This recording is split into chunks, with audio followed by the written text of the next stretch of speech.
ओम शांति।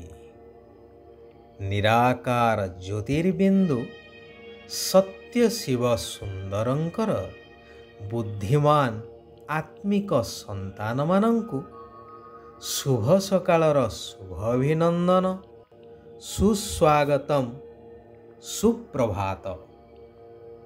कथारे अछि मन तोहर निज गुरु उद्धव केते तु पचारु। भागवतर एही उक्तिटिकु समस्ते पढ़ुछंती, अन्यकु बुझेଇବା उद्देश्यर मध्य उपदेश देउछंती। तेबे एहाकु वास्तविक जीवन रे उपयोग केते जण करूछंती? साधारण जीवन यात्रा रे केही वयोवृद्ध लोक जदि किछि इच्छा रखुछंती बा आशा रखुछंती खाइबा आदि पाई, तेबे कुहा जाई थाए कि तांकर आत्मा लोडुछि बा आत्मा चाहुछि तांकु दिया जाऊ। वास्तव रे आत्मा कौन एवं ताकु कौन लोड़ा ए कथा काहारी को जଣା नाही। केवल मन जहा इच्छा करुछि ताहाकु आत्मा लोडुछि बा आत्मा चाहुछि बोली कहि दिया जाउछि। जेहेतु वर्तमान समस्ते आत्मविस्मृत अर्थात आत्मज्ञान शून्य, तेबे आमे जहा भाबुछु, जहा कहुछु बा जहा करुछु ताहा आम निज मन ठारू अधिक केही भी जानु नाहंती।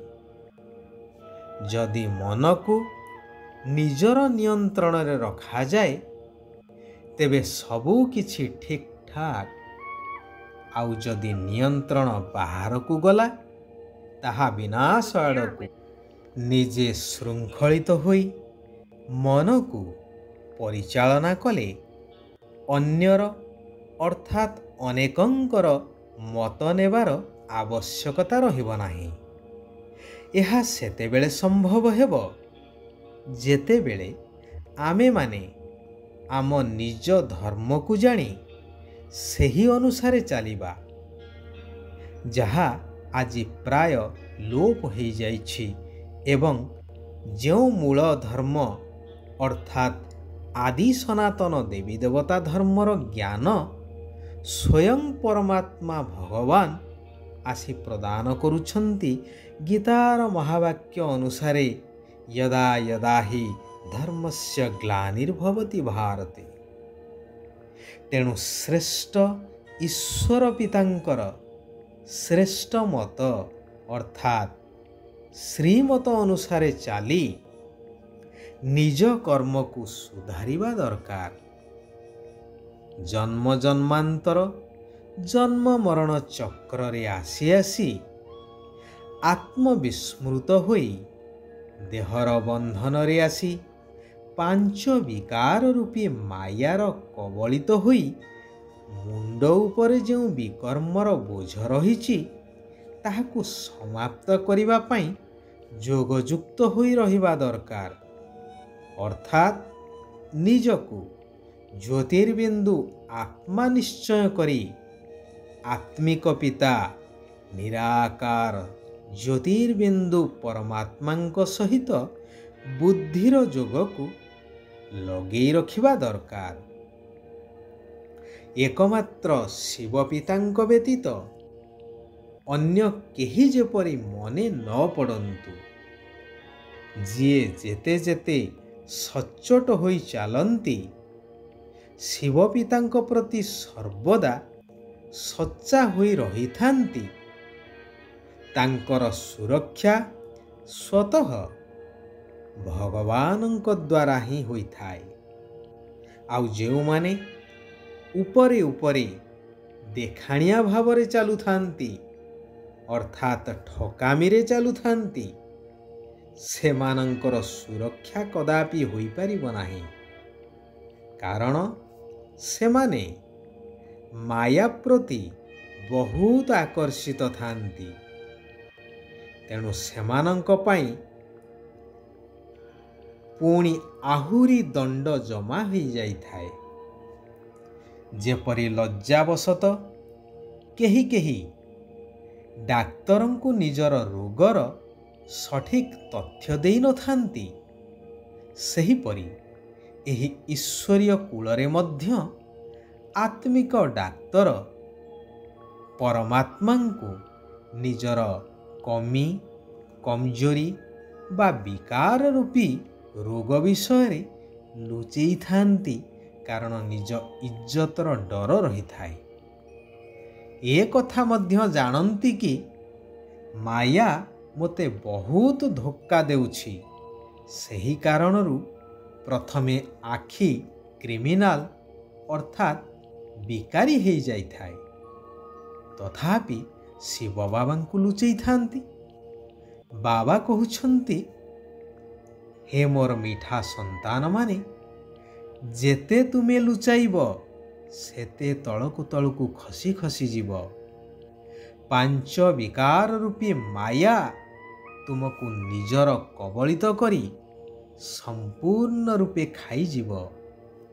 ପୁଣି ଏହି ଶ୍ରେଷ୍ଠ ପାଠ ପଢ଼ା, ଯାହାଦ୍ୱାରା ସତ୍ୟଯୁଗୀ ସ୍ୱର୍ଗରାଜ୍ୟରେ ଶ୍ରେଷ୍ଠ ଦୈବୀ ପଦ ପ୍ରାପ୍ତ ହୋଇପାରିବ, ତାହାକୁ ଭୁଲିଯିବ।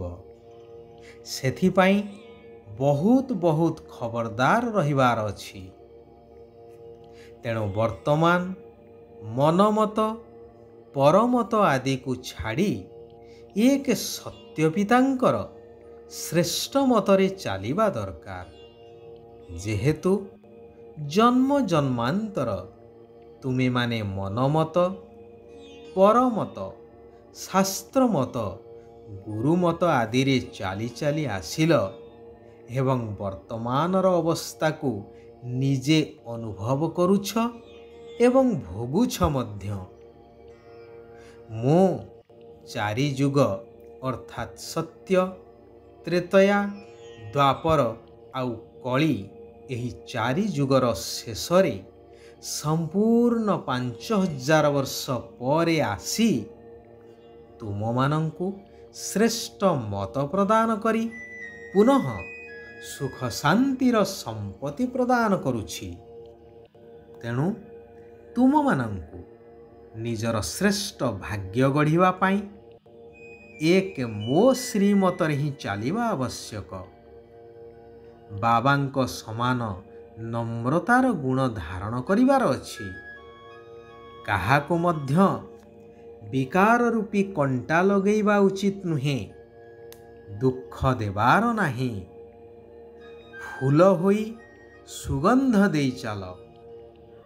ସତ୍ୟତାର ଗୁଣକୁ ଧାରଣ କରି ଆତ୍ମିକ ଡାକ୍ତର ଶିବ ବାବାଙ୍କ ପାଖରେ ସବୁ କିଛି ଜଣେଇବା ଦରକାର।